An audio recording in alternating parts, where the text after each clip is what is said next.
Welcome to Side by Side, a podcast where I, Robert Kuang, take you inside conversations with artists, creatives, healers, and warriors taking the charge in their transformational story. Today's guest is writer, performer, and educational consultant Coda Wei, who is pursuing their master's in Intercultural Communication Studies at the Shanghai Theatre Academy. In this conversation, we explore Coda's early life, traveling and living between America and China, and how their experience of the world has influenced their perspective around queer identity, creative expression, and education. As a writer, Coda has generously shared some of their poetry for this episode. If you'd like to connect with more of their work, you can visit their Substack and pledge your support. The following is a poem titled Happy. Happy to burst forth, but happy also to stay in the meaning of what you meant when you tried to be reliable for me, for you. In my poetry, which is feeble from my extroversion and strong from my suffering, I always knew what I was about to know, with prospects abounding. I love that I can come through and heal ecstatic love lost in the sadness of the trophy relationship. I arrived on this planet alone to learn about relationships. Me, relative to you, relative to the poetry of the dentist's waiting room. Over the course of all the many relationships I've had and lost, I have loved most of all the taste of futurity each one brings, like a fruity aroma that makes the present pop with sensual expectation. And I have hated to close the door on any possible future, and I have loved the futureless relationships too, as I love this moment of seeming clarity, heartache, and toothlessness. Loss leaves me longing for permanence, sifting tarot, affirmations, and Taiwanese pop for the way out of or into what I came here to learn. Okay, so I am connecting with Coda, and I've been wanting to do that since we were first introduced to each other. Currently, you're in Shanghai. You're actually my first interviewee from China. You know, for me, this feels like a special honor because I think this is something I've been wanting to happen, is to use a platform to connect with people from different parts of the world. So it's really fun to have you say yes and join me in a little conversation. So welcome, Coda, and thank you for saying yes. Thanks for inviting me, and I'm excited to, in this strange time and place, have this conversation. So right now you're based in Shanghai, and you've been there since 2018. Is that correct? Yes, I moved here at the end of 2018. But I would come back to China intermittently before that for maybe a couple months at a time or whatever. But this has been the longest time that I've been based and working and going to school and basically having my whole life be here. Although I also am a traveler, so I'm also often gone. But then I would come back here, yes. Yeah, I think that doesn't quite capture the journey that you've had. And, you know, I've listened to a little bit of your origin story here and there and from other podcasts and things that you've shared. And you've lived in something like over 20 cities. Yeah, I guess it kind of just worked out that way. I think maybe because my parents were immigrants to the US. And I think for them, maybe also having such an itinerant life in their origin stories, changing places frequently, especially when new job opportunities were available, just was not strange to them. And so, yeah, we were just always packing up and moving and packing up and moving. So that was my childhood. And then I kind of continued the pattern when I became an adult.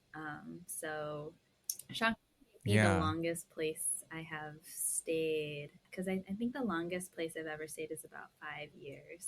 Where were you born? In the United States? Yes, I was born in Huntington, Pennsylvania. Yeah, because my parents both went to graduate school at Penn State University. Yeah, okay.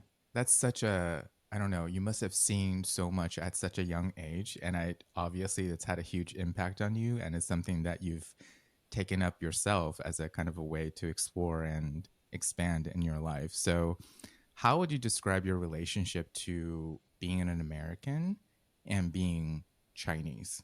You know, I presume you've thought about this quite a bit in your journey. uh, I know.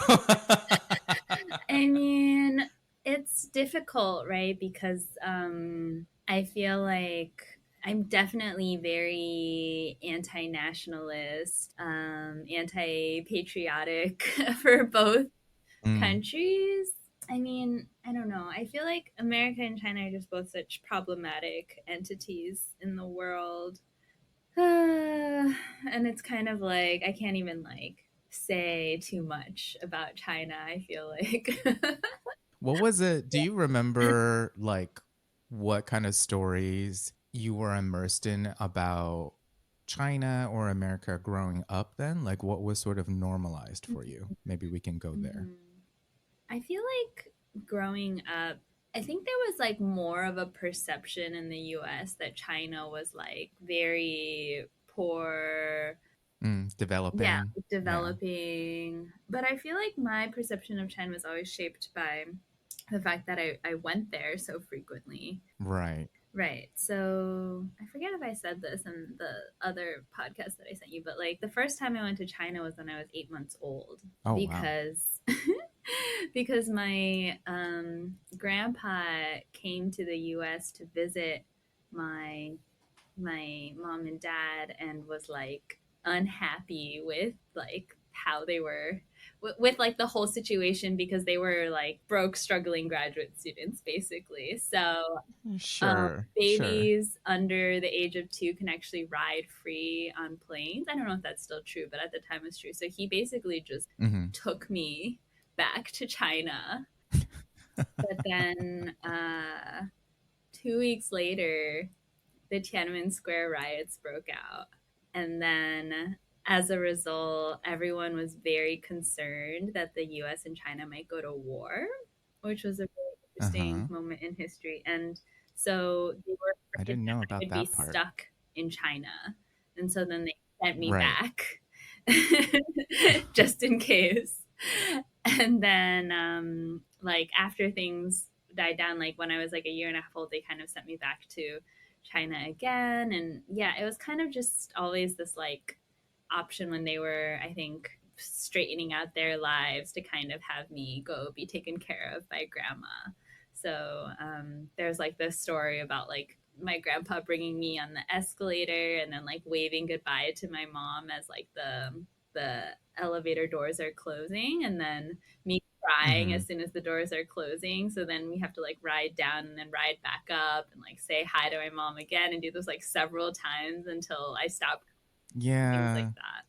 So I Yeah. guess I also wrote this thing when I was like 10 or something that I wish that China and the US were like two houses that were side by side and then I could like go to one versus the other. So I guess my main perception growing up when I was a kid was like how far apart China and Yeah. America are just in terms of distance and just No. feeling like that flight and then the time difference and then the language and the Yeah. culture and just everything being so far apart and feeling very like Yeah. I don't know how to integrate. I don't know how to be part of both, you know? Did you feel like you felt at times alienated or like you wanted to belong? Or did you feel kind of relatively Americanized and then maybe felt a little more fish out of water when you were visiting China or maybe vice versa? Like, I'm very curious about this because I think, you Mm, know, having that immigrant, the duality of the immigrant experience is so nuanced to me. yeah. I think it was a little bit of both.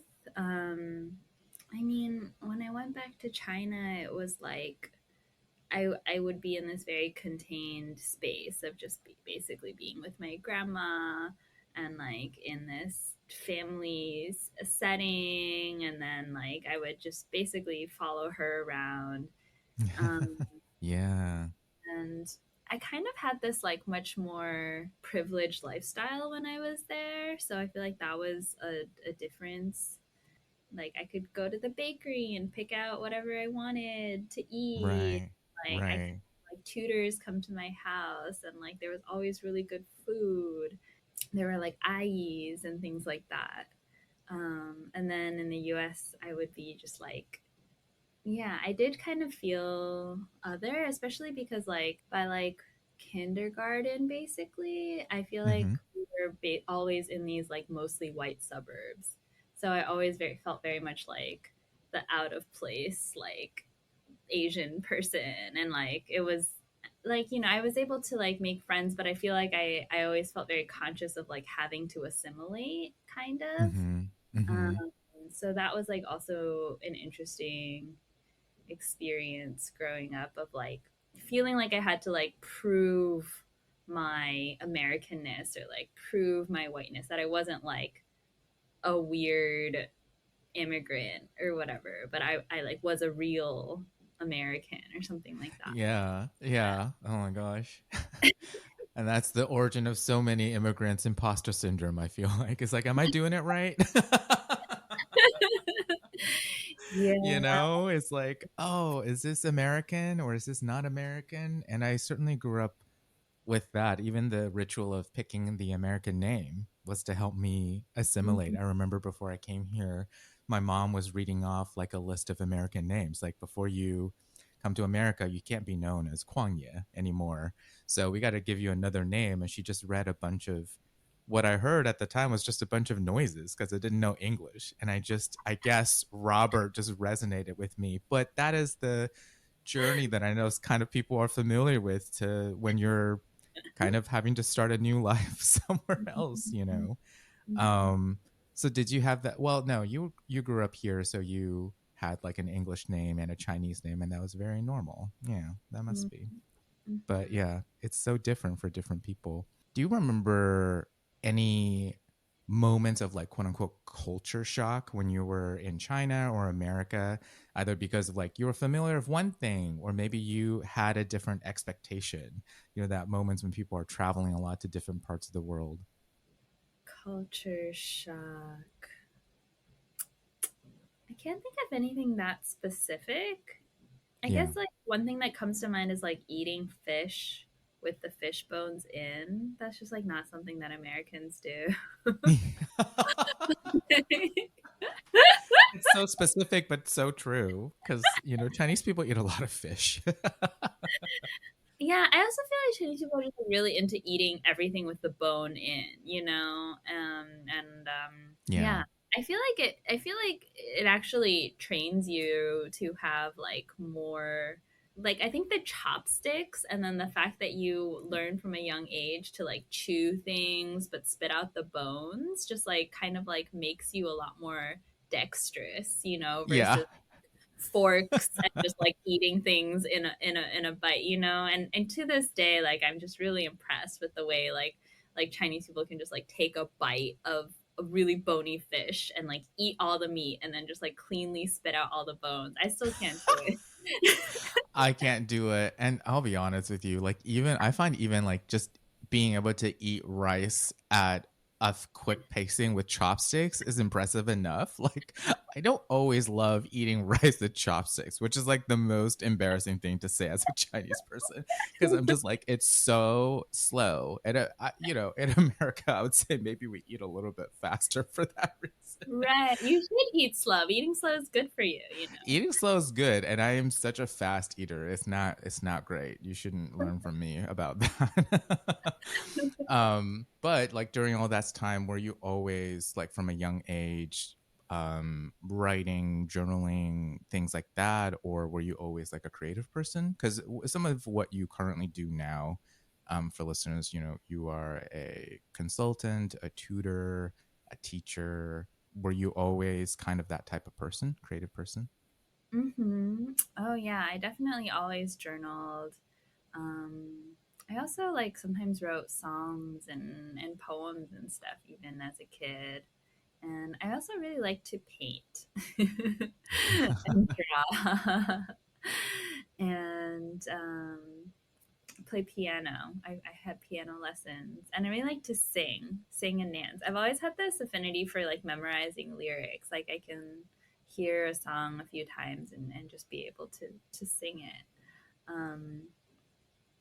So yeah, I would say I was a really creative kid. And I would also say that I feel like in some ways it was like easier to be creative back then because we didn't have smartphones, you know? So you kind of had to Mm-hmm. entertain yourself more.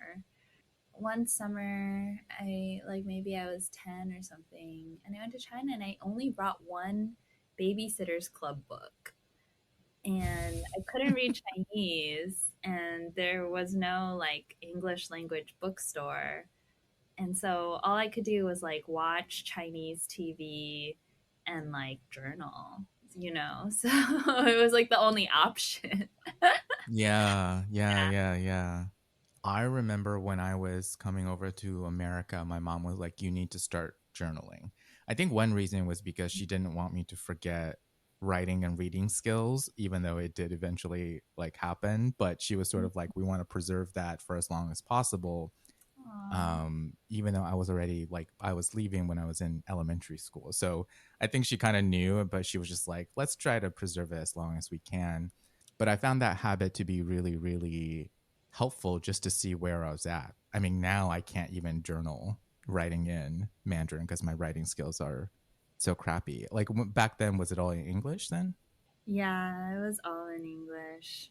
I kind of started trying to journal in Chinese, but it's still pretty difficult for me. Yeah, yeah.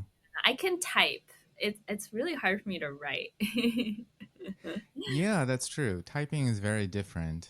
Yeah, in Chinese. And it's true. Like you said something in our email exchanges about language acquisition that I thought was so accurate and it helped me understand my own level of like as far as like immersion and skill set because you were like learning to speak I guess we'll say Mandarin in this case and learning to write and read Chinese it's are almost like two different things. It's like learning two different language sets almost and once you integrate them, your fluency will evolve and become different. But if you're struggling in one area, it's kind of going to like show up the way that it does in my life. And I was like, oh my God, that's so true. Like learning to write and read Chinese is like a whole other ball game. In fact, like in the podcast, you were having this conversation all in Mandarin, and I was like, honestly, I would not have guessed that your quote unquote ABC or whatever people like to say, because your speaking fluency is so good.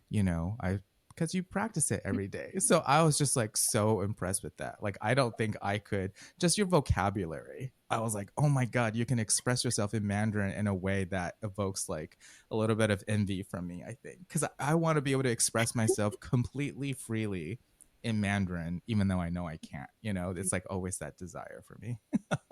Yeah, I mean, you're a writer, right? So we have what the Chinese people would say, 表达欲, right? Like the desire to express. Yes. Just can't help it. You're just like, there's more. Let me express. Yeah, but I mean, I just follow the desire, because before I got here, I also felt like I would never get here. So I feel like with language, it's just like it just takes a lot of patience and faith. Yeah, Hmm. it takes a lot of, again, to me, immersion is best. And finding a way where you can naturally practice it on a day to day is definitely very important.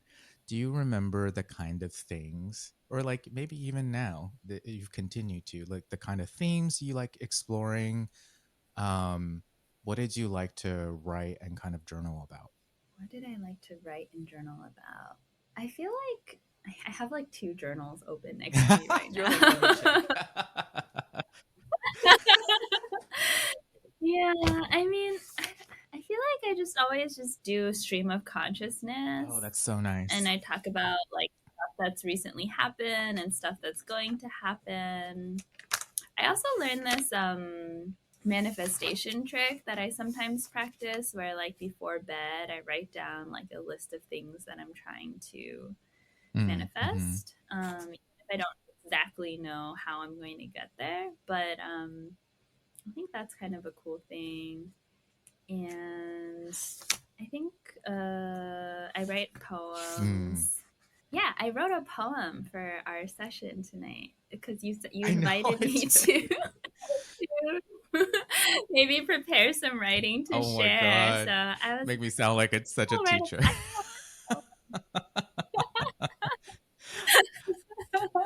No, but yeah, I would love to, if you do the honors, I would love to be the listener.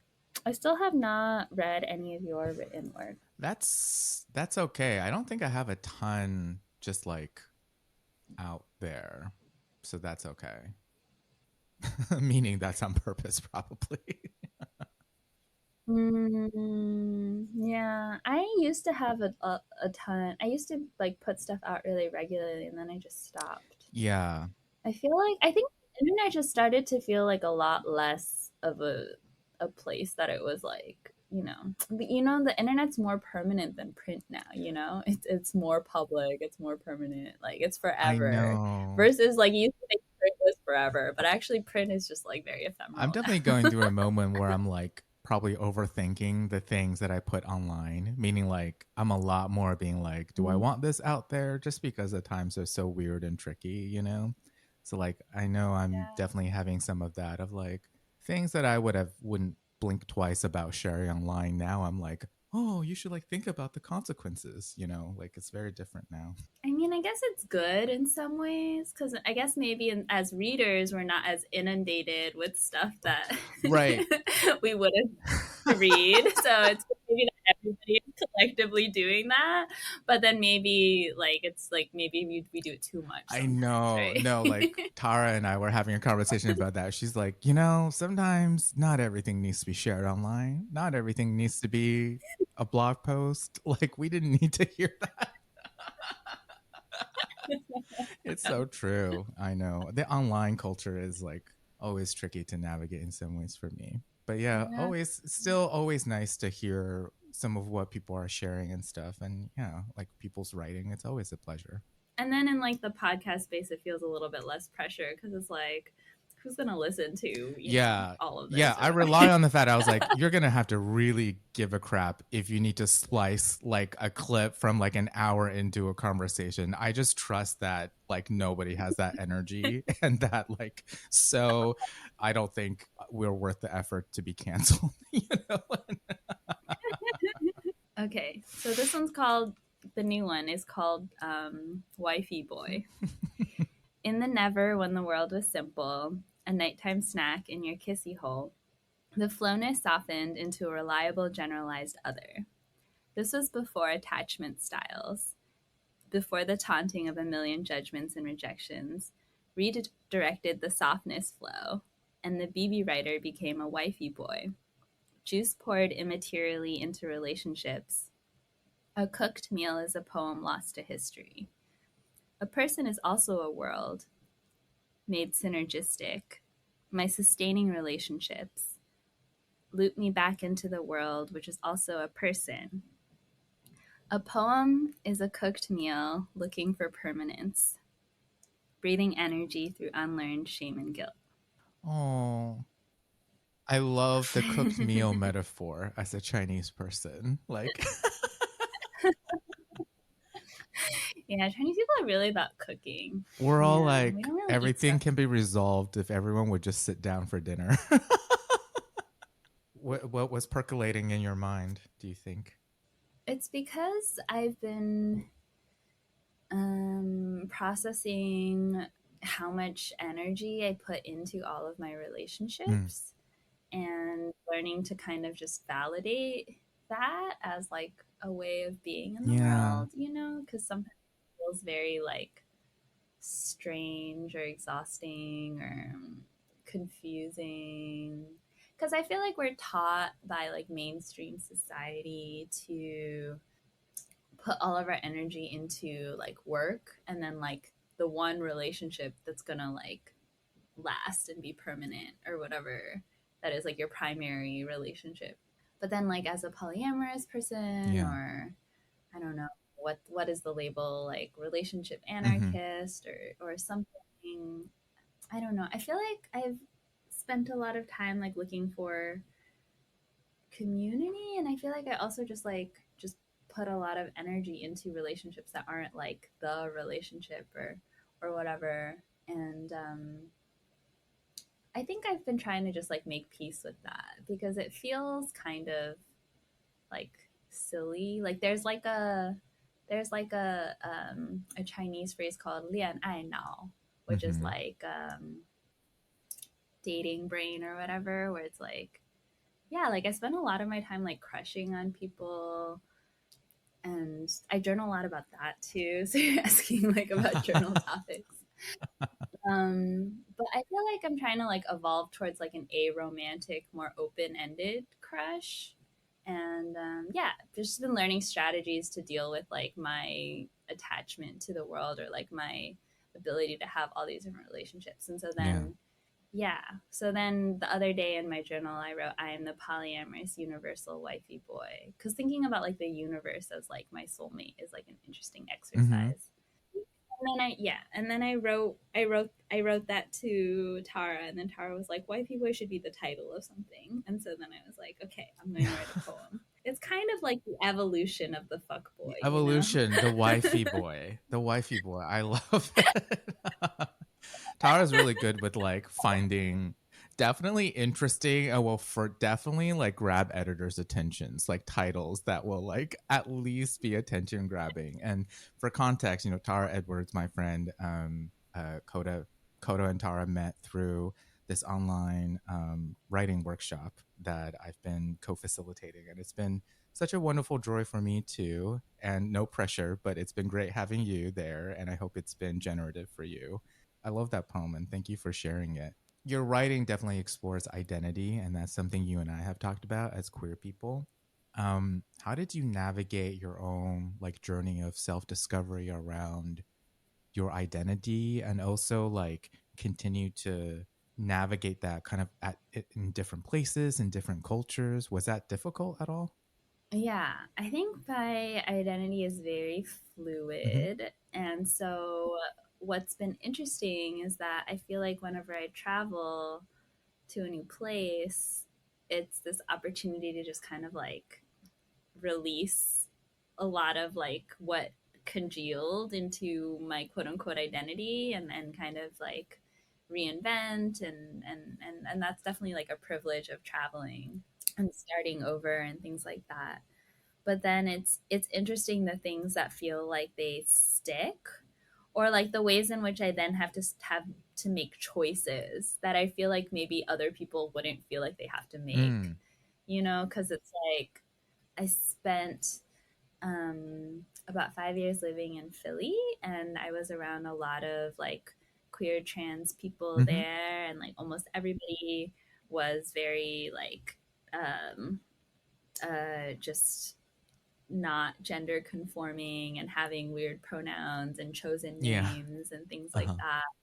And so it was like very, but even there I feel like it was weird for me to decide that I was non-binary and that I primarily use they them Mm-hmm. pronouns, because I felt like I wasn't like trans enough or something like that. But it was like definitely through conversation with like other trans and non-binary people that I realized that I felt more comfortable having that identity, and like I gradually came out to people that way. But then when I arrived in Shanghai, it was like the only people I interacted with were like my mainly like cis male coworkers or whatever. And so, you know, obviously there was like never a conversation about pronouns, and everybody would just like, you know, she, her, me.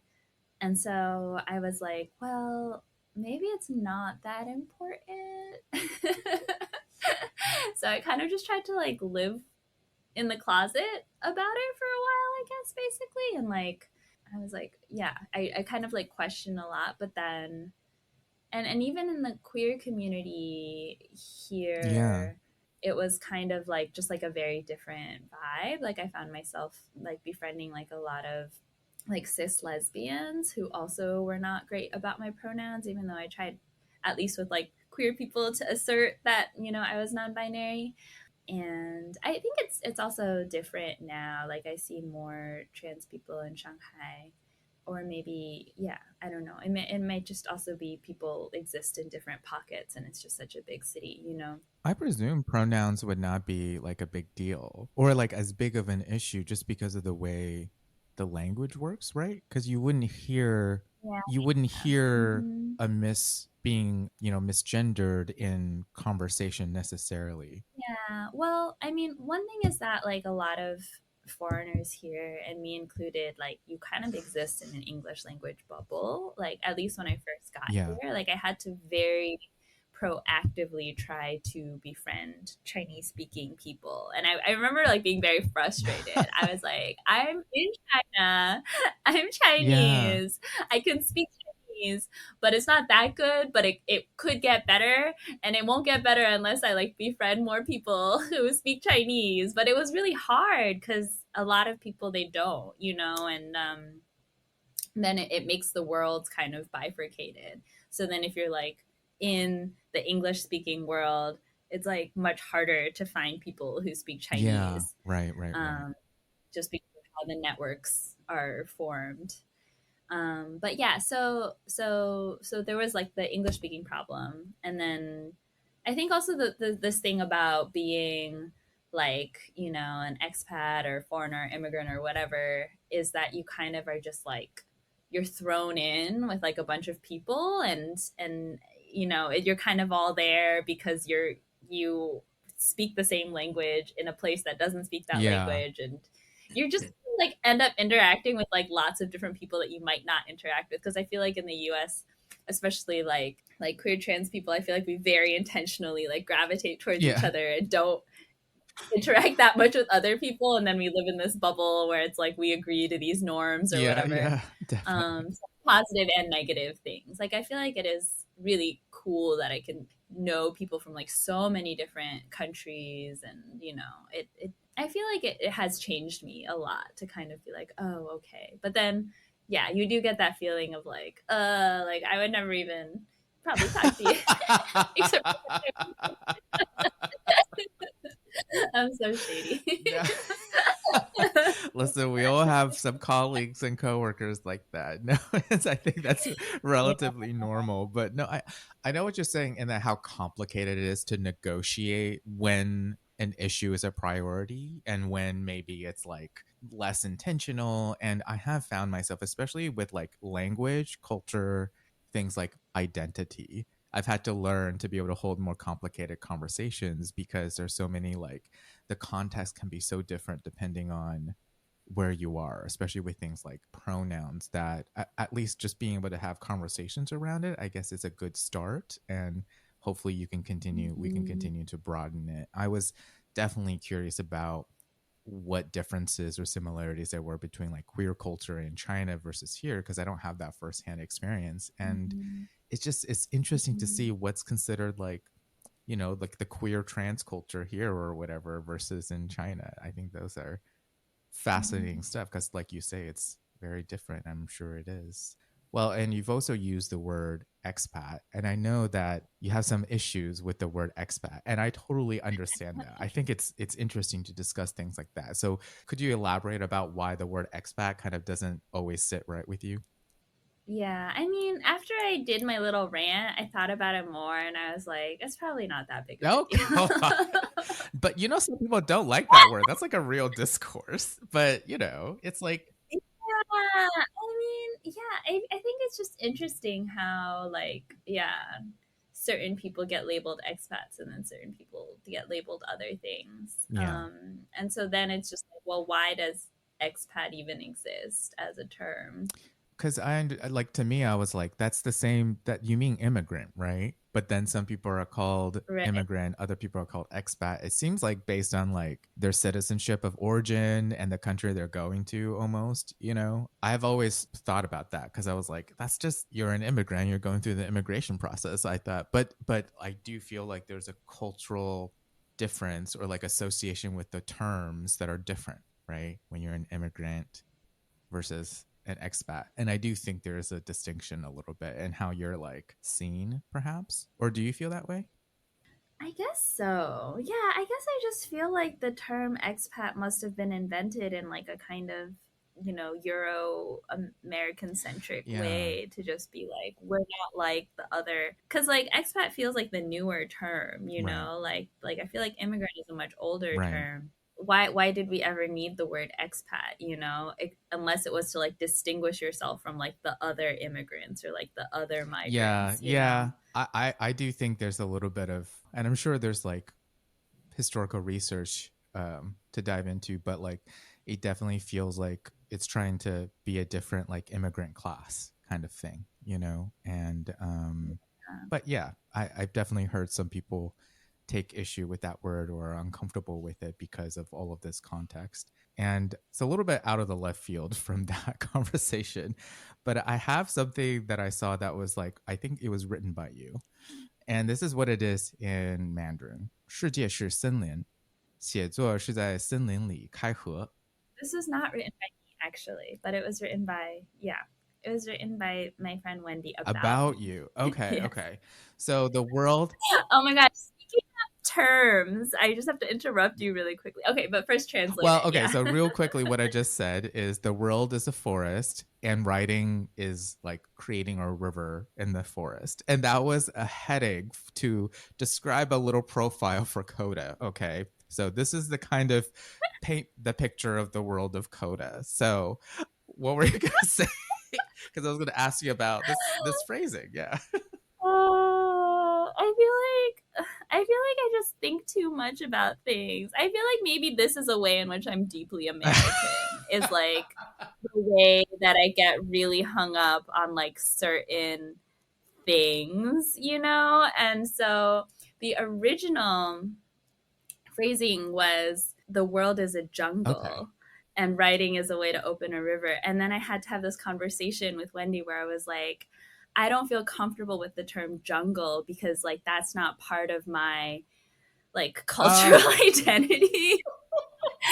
Because I was thinking of the way in which like people talk about like certain places as like urban jungles and how that also feels kind of like weird and I don't know. So I was just getting really feeling really weird and sensitive about the word jungle and feeling like I don't have like and so I was like, can you just make it forest? And she was like, but I like was watching this documentary about this safari explorer like traveling through the jungle and like making a river. And so I feel like that's what it evokes is like the wilderness of the jungle and forest just doesn't feel the same. But eventually she like agreed. But what yeah, was the yeah. term for jungle? uh I don't even I was with the remember. word, but like I like I the have to like 森林 as like a term with like 写作 is like 聪明. okay. See, I don't even think I have enough nuance to would be able to have a discussion about that. I don't know if we could say we talked about more sensitive topics than this, but yeah, no, like there's a whole thing about in Asia, like if you're from places that are more like Ali Wong made a joke about it. Okay. Oh, right. Like the jungle Yeah. Asians or something like Yeah, that. yeah, Yeah, yeah. yeah, yeah, Ali Wong yeah. made a joke about it if you want the context for the kind of things that people throw around about Yeah. that we do about each other. But in any case, I think the sentiment is really poetic and evocative. So what was it about that conversation and what do you think about you kind of evokes this description?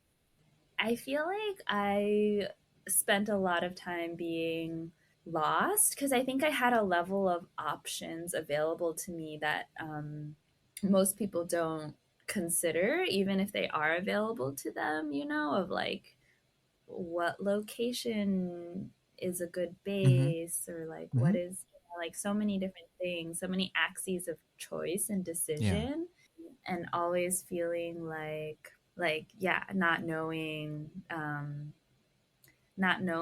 what is the best way and like what is the answer. But feeling like writing for me has always been a way in which I kind of ground myself or like talk through like my own confusion. Also, like the phrase like building bridges into the dark or Yeah. something, right? It's just like just yeah, I don't Does that know. capture I some I feel essence like about you? it, Yeah, because I feel like I'm always seeing all these other possibilities and feeling confused about like whether or not they are viable paths or like how to get there, but feeling like they're necessary. And I think because I also just have a very strange perspective on everything and it's always being like overturned. Yeah. So yeah, I guess writing is kind of like this way. And writing, I guess for me is almost like yeah, like what I was writing about how it's like a cooked meal longing for permanence. You know, it's like it has this illusion of being permanent, but I almost never go back and look at my own writing.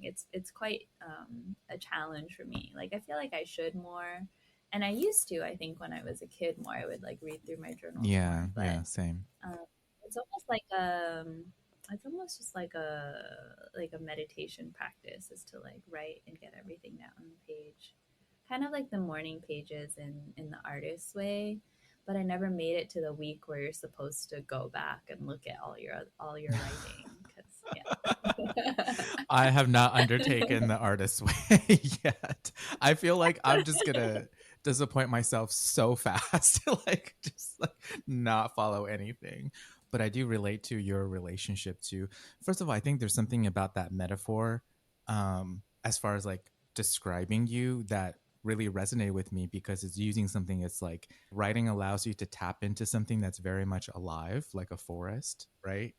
And like the mm-hmm. river, these are all Mm-hmm. kind of like living things to me. And so there's something about the way that you use writing to tap into something that is very much um, about the human experience that makes sense to me. And I think, probably why I am a writer as well, trying to sift through my own inner forest. So I think like something about seeing every human as like their own little universe is something that I tend to relate to a little bit. And you also bring up kind of more on the spiritual side, the esoteric side of using writing. So this is something I definitely have gravitated towards over the past few years. But how do you use writing in that sense to kind of honor your spiritual practice or just your way of being? How do you relate to it? Yeah, I feel like writing as channeling is something that we've talked about in class a little Yeah. bit. And I've been doing more writing, yeah, writing as a way to talk to ancestors or a way to channel messages from ancestors has been really helpful for me. I also do a lot of tarot readings, and then I always like journal about the tarot readings afterwards. And always more things come up when you're writing. I feel like that's what's really magical about writing, you know, is that you can like be like, oh, I have a thought, I should write this down. But then like the act of just being there with the Yeah. page and the pen, it's like comes out. And I feel like that feels very mystical is that feeling of like stuff is coming out. Yeah. Is it done yet? Should I keep Yeah. going? Like, is it what's happening? Is this the thing? Like, I don't know. Just that whole the mystery of like what's going to come out is a really strange and like kind of cool place to Yeah. be in. Yeah. For And sure. I also really like I really like emails and like writing back and forth with people. Um, You do. I love that. it is very hard to find a good pen pal, you I know. know. Tara was telling me about that, and I was like, "Oh my god, this is so you've got mail. I love it."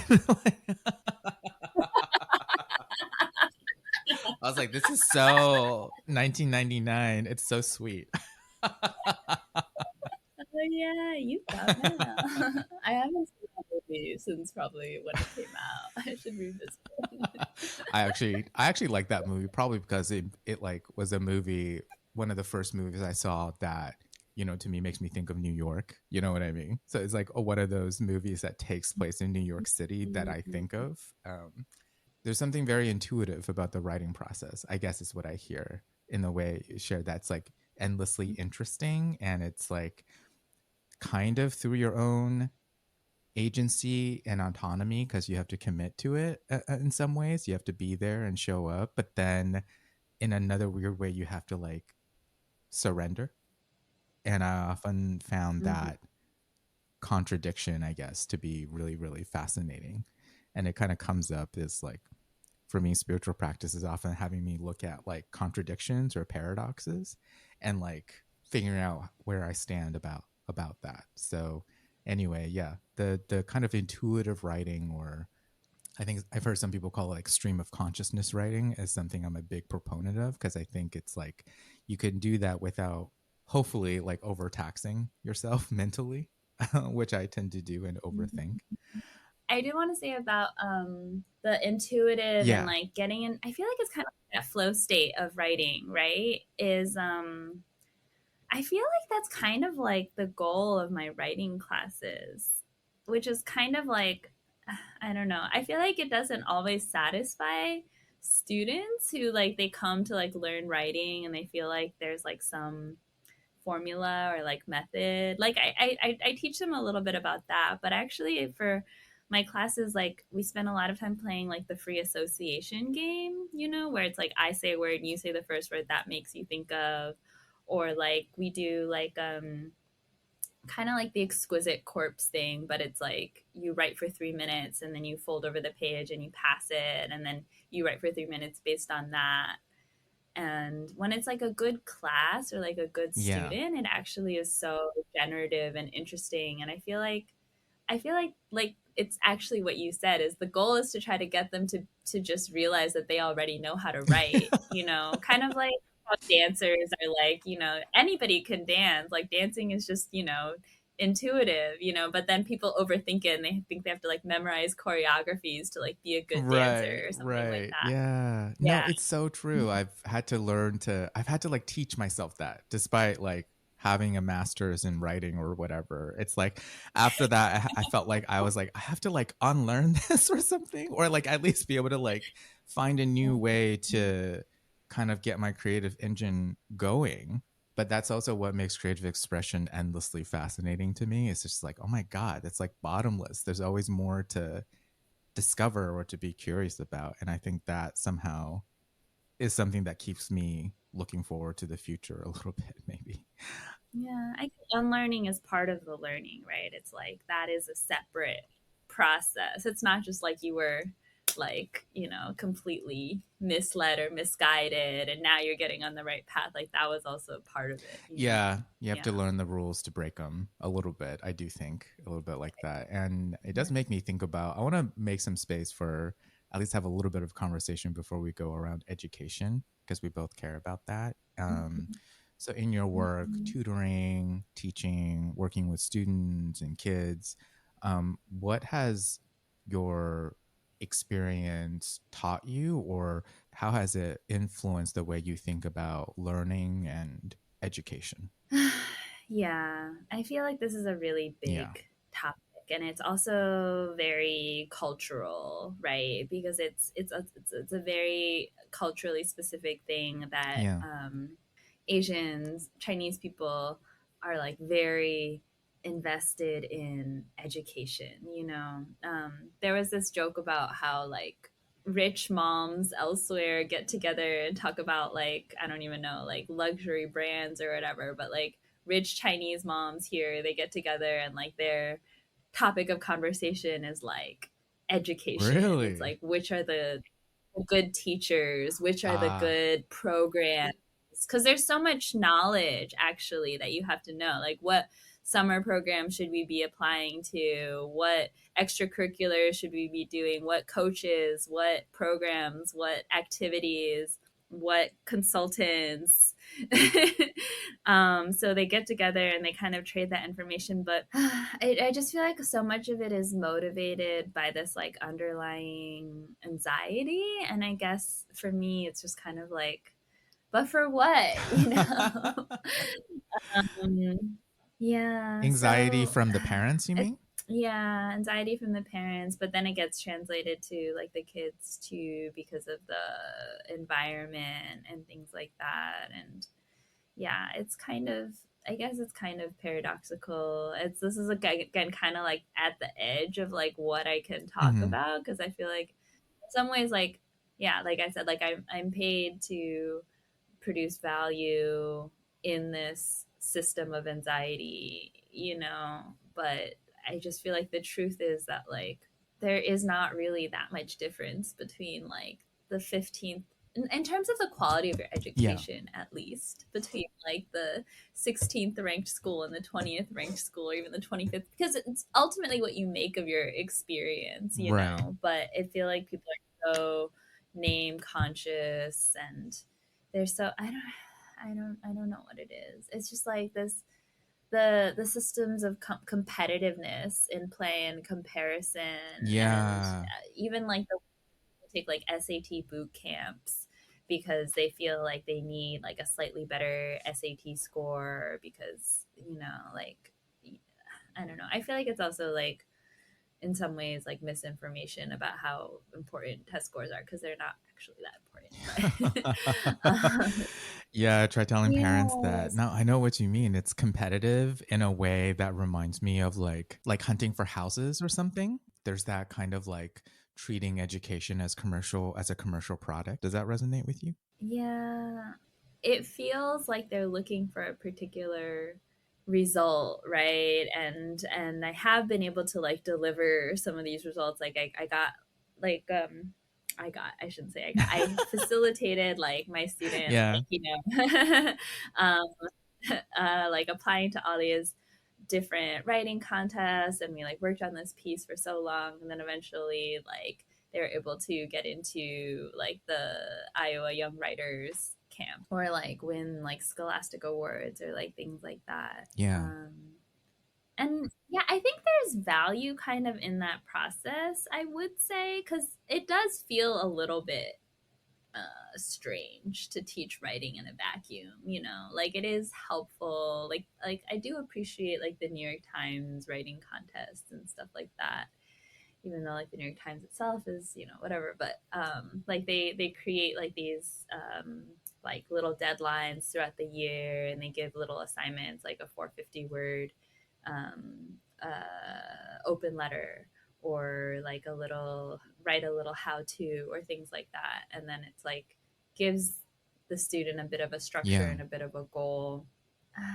Yeah, I don't know if that's healthy ultimately to be thinking about it in terms of like acceptance and rejection and competition, because I think that that's actually something that really limits my own writing, actually, is when I think about it in terms of like Right, success right. or failure, because I feel like actually writing is about expression, right? It's not about like being like it's kind of boring if you make writing about being the best at writing. Like what's interesting is how writing can be a medium for expressing and for Yeah, connection. right. So yeah, I guess that's what's made me really interested in thinking about unschooling and free Hmm. schooling and systems of education where it's like competition is decentered. Because also, another thing that really bothers me is the way in which my students come to me and they're already exhausted. And I'm like, I'm supposed to teach you, but like you just Yeah. need to rest, or you just need to chill, or you need Yeah, to right. play.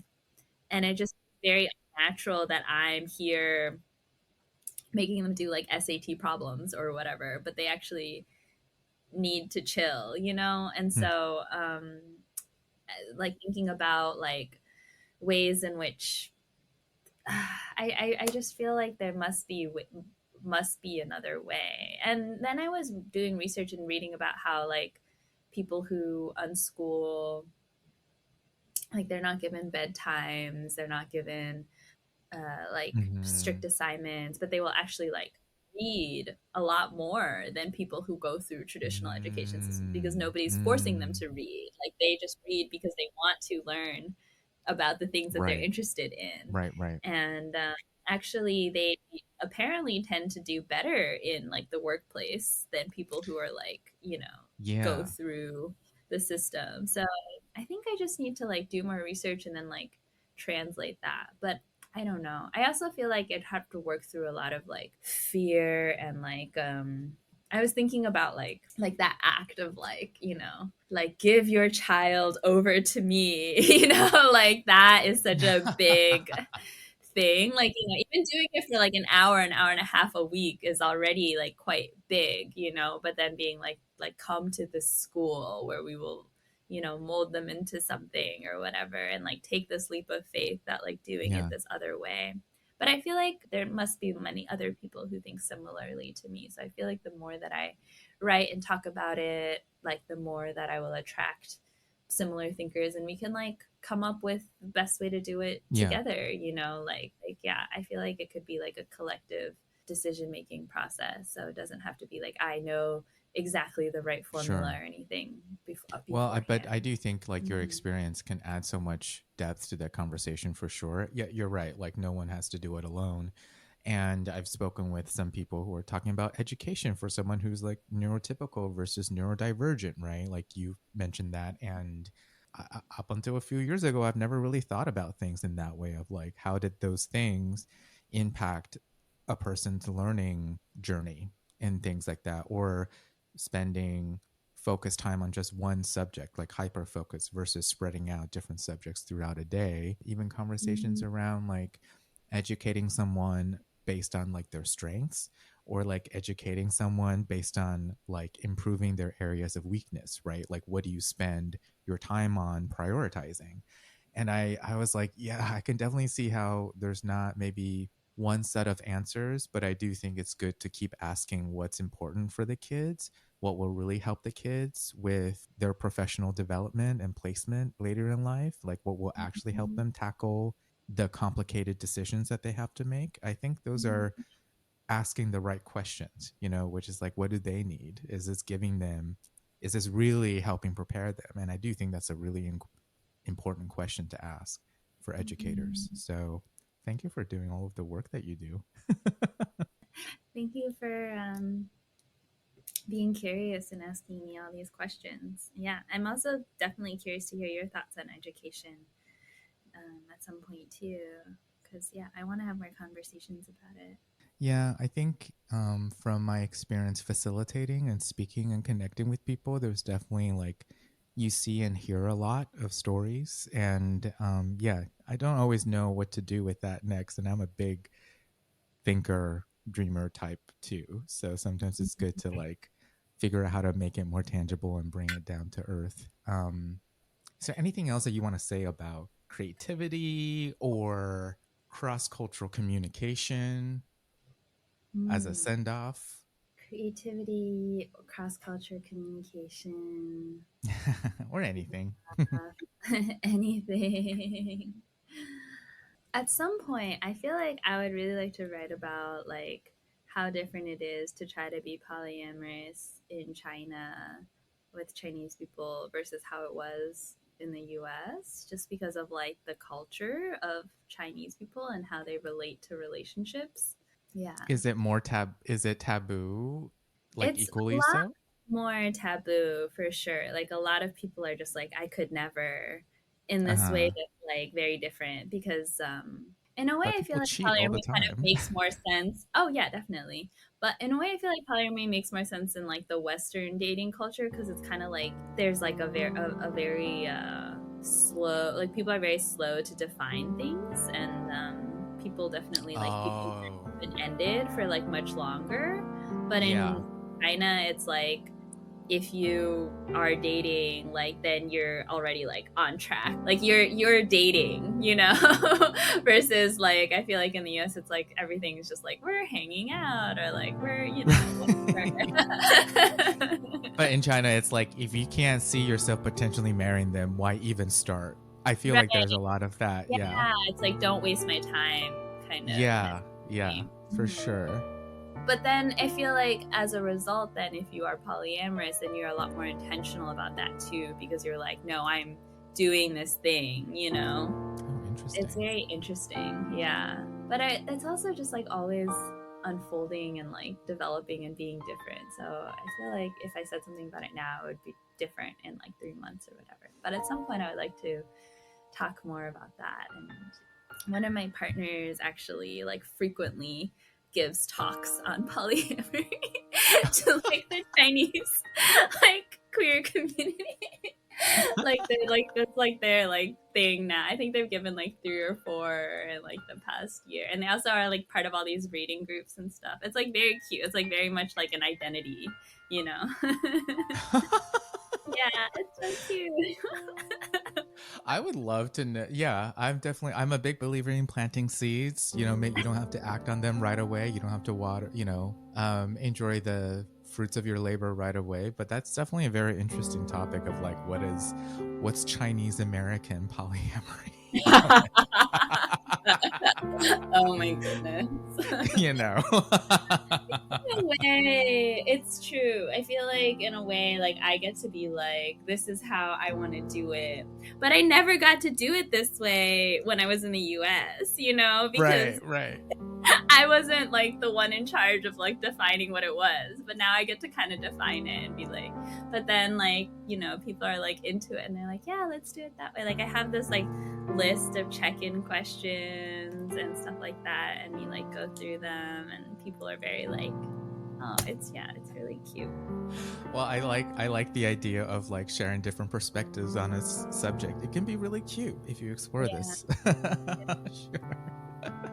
I really appreciate you like opening up about your experience, your journey, as a fellow Chinese American immigrant, queer artist. There's so much about the way that you see the world that resonate with me, and it's really nice to connect and know that there are more people out there who share similar viewpoints and also are just asking the similar questions.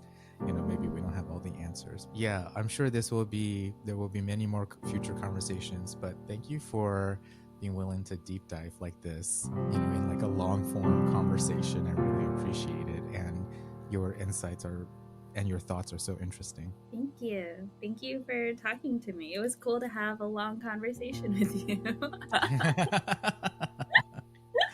Yeah, more to come, right?